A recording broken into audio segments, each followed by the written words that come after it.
सांसद धीरेन्द्र अग्रवाल ने जन सुराज पार्टी का दामन थाम लिया। गया में आयोजित कार्यक्रम के दौरान पार्टी के जिला अध्यक्ष भवानी सिंह ने उन्हें औपचारिक रूप से सदस्यता ग्रहण कराई। इस मौके पर अमजद हुसैन सहित पार्टी के अनेक कार्यकर्ता मौजूद रहे, जिन्होंने फूल माला पहनाकर उनका स्वागत किया। कार्यक्रम में घोषणा की गई कि धीरेन्द्र अग्रवाल 20 अक्टूबर को गया सदर विधानसभा सीट से नामांकन पर्चा दाखिल करेंगे। पूर्व सांसद धीरेन्द्र अग्रवाल ने कहा कि बिहार में अब बदलाव की लहर चल रही है और जनता पारंपरिक राजनीति से ऊब चुकी है। उन्होंने कहा, जन सुराज अब केवल आंदोलन नहीं बल्कि जनता की भावना बन चुका है। राज्य को नई सोच और नई नीति वाली सरकार की जरूरत है, जो हर वर्ग के विकास की गारंटी दे सके। उन्होंने कहा कि वे सत्ता नहीं बल्कि बदलाव की राजनीति करने आए हैं। भाजपा से अपने लंबे जुड़ाव का जिक्र करते हुए उन्होंने कहा, मैं भाजपा का सिपाही था और 3 बार सांसद रह चुका हूँ। जब पहली बार चुनाव लड़ा था तब कहा जाता था कि बनिया क्या चुनाव जीतेगा, लेकिन जनता ने मुझे 3 बार संसद भेजा। धीरेन्द्र अग्रवाल ने गया शहर के विकास को अपनी प्राथमिकता बताया। उन्होंने कहा कि शहर जाम, जलजमाव और बुनियादी सुविधाओं की कमी से जूझ रहा है, जबकि भाजपा के 8 बार से विधायक और इस बार 9वीं बार प्रत्याशी बनने जा रहे नेता ने शहर को कुछ भी नहीं दिया। मगध की राजनीति में धीरेन्द्र अग्रवाल की एंट्री से भाजपा खेमे में हलचल तेज हो गई है। राजनीतिक जानकारों का मानना है कि चुनावी मौसम में ये कदम जन सुराज पार्टी के लिए मजबूती और भाजपा आभार करूंगा कि आप सब मेरे बुलावे पे यहाँ आए। बेटी तो मैं आज यहाँ ये घोषणा करने के लिए आप सबको बुलाया कि भारतीय जनता पार्टी की नीति सिद्धांतों को और उनके टिकट बंटवारे को देखते हुए जो जिस तरह की धांधियां की गई है, मैंने भारतीय जनता पार्टी से इस्तीफा देते हुए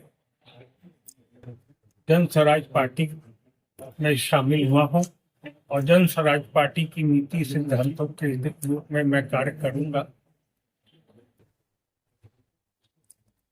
और गया का विकास जो कि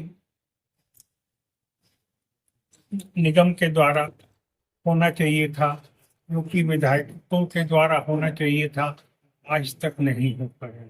शहर की सड़कें, शहर की नालियां, शहर में फुटपाथ का अभाव जो है, सब चीजें मंत्री भी रहे यहाँ के, लेकिन जिस हिसाब से विकास होना चाहिए था वो विकास नहीं हुआ। बहुत दिनों से मैं राजनीति से अपने को अलग किए हुए था, सक्रिय राजनीति में नहीं था, लेकिन मुझे लगा कि इस शहर ने मुझे बहुत कुछ दिया है और अब मुझे इस शहर के लिए कुछ करना चाहिए, इस शहर को कुछ देना चाहिए। तो मैं जन स्वराज पार्टी में शामिल हुआ और जन स्वराज पार्टी के द्वारा गया शहर विधानसभा क्षेत्र से मैं उम्मीदवार के रूप में नामित हुआ हूं और मुझे विश्वास है कि शहर की जनता मेरी नीति सिद्धांतों के अनुसार मुझे जानते हुए जो मैंने कार्य लोकसभा के दौरान चतरा संसदीय क्षेत्र में किए हैं उनके बारे में जानते हुए, पहले चतरा संसदीय क्षेत्र में बाराचट्टी, फतेहपुर और इमामगंज भी था जबकि बिहार राज्य था। वहाँ के लोग भी मुझे बहुत अच्छी तरह जानते हैं और गया के निवासी भी मुझे बहुत अच्छी तरह जानते हैं।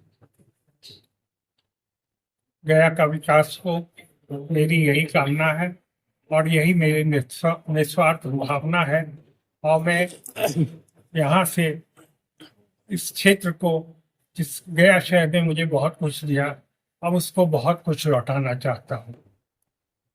मैं सोमवार को अपना नामांकन दाखिल करूंगा।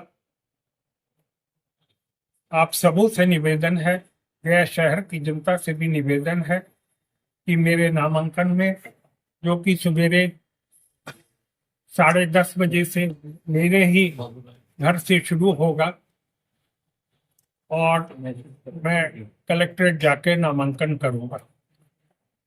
जन विकास पार्टी को, जन स्वराज पार्टी को बढ़ाने में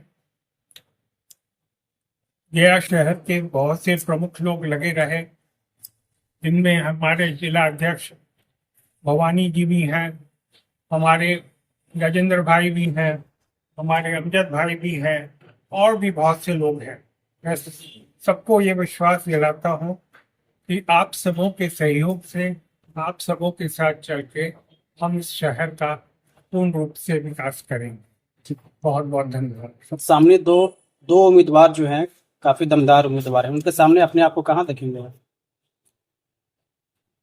हर उम्मीदवार दमदारी होता है और मैं 3 बार लोकसभा जीत चुका हूँ, तो इतना आसान नहीं था चतरा लोकसभा जीतना।